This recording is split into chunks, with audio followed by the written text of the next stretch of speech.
If anyone in the cafe had recognized him from business magazines, they would have been surprised to see him here alone. Daniel Whitmore was a technology millionaire, founder and CEO of a company that had grown from a small startup into a powerful corporation. His name appeared regularly in business articles. Investors admired him. Young entrepreneurs tried to copy his success. But tonight, none of that seemed to matter. Daniel sat quietly, staring through the window at the dimly lit street. In front of him was a simple cup of black coffee that had already gone cold.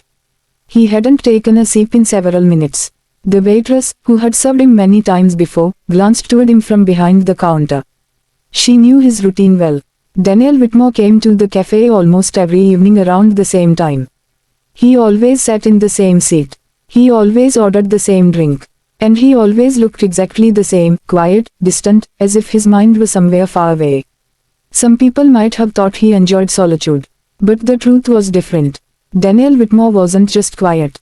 He was lonely. 3 years earlier, his life had been completely different.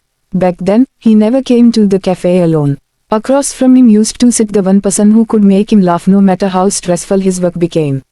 His wife. Her name had been Emily Whitmore. Emily had loved this cafe from the very first time they visited it. She adored the cozy lights, the smell of fresh pastries, and the cheerful music that always played softly in the background. But most of all, she loved teasing Daniel. "You and your bitter coffee," she used to say with a playful smile. "One day I'm going to make you try hot chocolate." Daniel would always shake his head. "Coffee helps me think." Emily would laugh. "Hot chocolate helps people feel happy." Those evenings had been simple, peaceful, and full of warmth. But 3 years ago, Emily fell seriously ill. The illness moved quickly, too quickly. Doctors tried everything they could, but nothing worked. Within a few months, she was gone. And Daniel's world became silent. His large mansion suddenly felt empty. Dinner tables stayed untouched. Conversations disappeared. He buried himself in work after that. His company grew even more successful, expanding across the country. His wealth multiplied, and people praised his dedication. But success did not bring back the warmth he had lost. Now every evening he came to this cafe not because he enjoyed it, but because it reminded him of Emily. It was the last place where he still felt close to her. Outside the window, Daniel watched people passing by. A young couple walked past laughing, their hands intertwined. A father carried his sleepy child on his shoulder. A group of friends stopped under a street lamp, talking loudly and joking. Daniel lowered his eyes slowly. For a moment he wondered how life could feel so full for some people, and so empty for others. Behind him, the cafe door opened with a soft bell. A woman entered, brushing cold air from her coat. Holding her hand was a little girl with curly brown hair and bright curious eyes. The girl looked around the cafe with excitement, taking in every detail.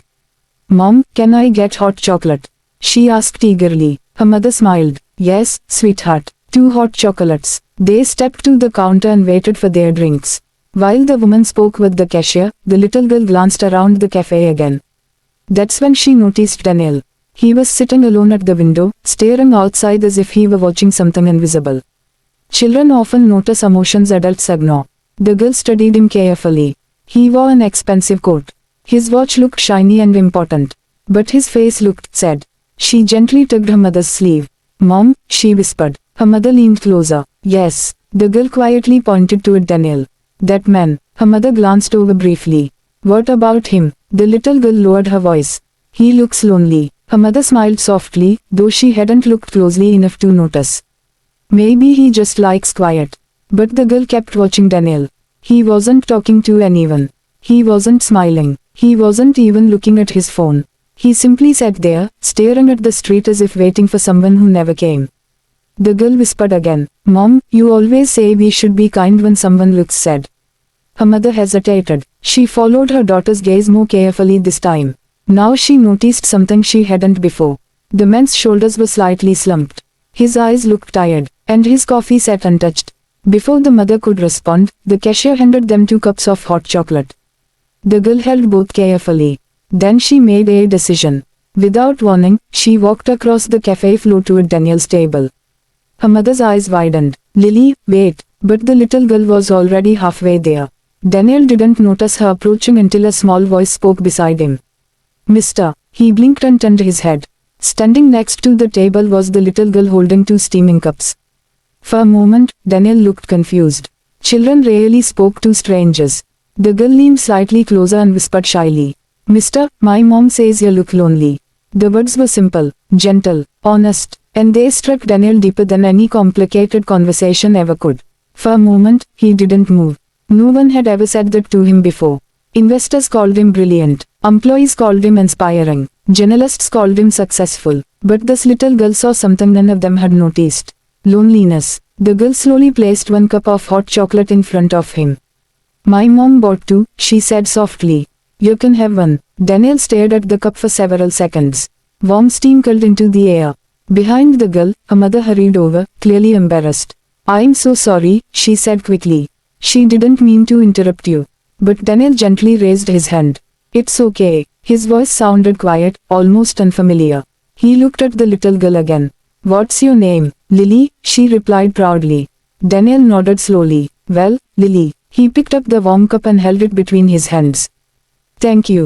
Lily smiled brightly. "Hot chocolate is better than coffee when you're sad." For the first time in years, Daniel Whitmore felt something warm spread through his chest. Not the warmth of money. Not the warmth of success. But the warmth of simple human kindness. And in that quiet moment inside a small cafe in Boston, the lonely millionaire finally realized something surprising. Sometimes the smallest voices can say the most powerful things. Daniel Whitmore stared at the cup of hot chocolate in his hands. The warmth seeped into his fingers, and for the first time in years, he felt noticed. He looked at Lily, her big brown eyes shining with innocence, and realized she didn't care about his wealth or his achievements. She saw him, not the millionaire, but the man who had been quietly aching inside for 3 long years. Why are you giving me this?" Daniel asked, his voice still unsteady. Lily shrugged. "My mom says we should always help when we see someone sad." Daniel swallowed hard. Words had been hard to come by lately, but somehow, this little girl had reminded him that human connection mattered more than everything else he owned. "Thank you," he whispered again. "You've made my evening." Lily smiled. "You're welcome." Then she giggled, a soft, melodic sound that reminded Daniel of Emily. "Do you want to try some?" she asked, holding her cup out. Daniel laughed quietly for the first time in years and accepted a sip. The chocolate was sweet, creamy, and it made him feel alive again. As they sat together, small talk turned into quiet conversation. Lily asked him questions about Boston, the changing leaves, and even what it was like to own a big company. He answered her slowly, but honestly. Her curiosity and kindness were so genuine that it slowly melted the walls he had built around himself. Then her mother, a young woman in her late 20s, spoke up. Her name was Clara. "Lily told me you looked lonely. I didn't want to intrude, but maybe a little company wouldn't hurt." Daniel shook his head. "Not at all. You both are welcome." Over the next 20 minutes, the 3 of them shared the small cafe table. Daniel asked about Lily's school, her favorite books, and her dream of becoming an artist. Clara explained that she had recently lost her job and was struggling to make ends meet, especially with Lily in school. Daniel listened carefully, his mind shifting from loneliness to concern for them. And then something incredible happened. As Lily reached into her backpack to pull out a small drawing she had made for Daniel, he noticed a familiar pattern on a charm bracelet she wore, a tiny silver locket. He froze. He leaned closer and whispered, "Lily, where did you get that locket?" Clara looked at him nervously. It was my mother's." "Why?" Daniel's breath caught in his throat. The engraving on the locket was unmistakable. It was the same design Emily had once shown him, a gift she had cherished deeply. This was my wife's," Daniel said softly, touching the locket carefully. I think you carry a part of her." Tears welled up in Clara's eyes. "Emily, she helped my family years ago. She gave me guidance when I was lost, even when I didn't know it." Daniel felt a rush of emotion. Fate had brought him here, to this cafe, to this moment. Emily's kindness, which he had long mourned, was reflected in Lily and Clara now. It was a reminder that the ripple of love and goodness never truly disappears. "Would you let me help you?" Daniel asked, his voice trembling. "I know I can't replace the past, but maybe I can make things a little easier now." Clara stared, unsure. I don't know. You've done so much already." Daniel shook his head. "No, this isn't about money. It's about kindness. About paying forward what Emily taught me every day. Let me do something good for you and Lily. For the both of you." And so began a new chapter in all their lives.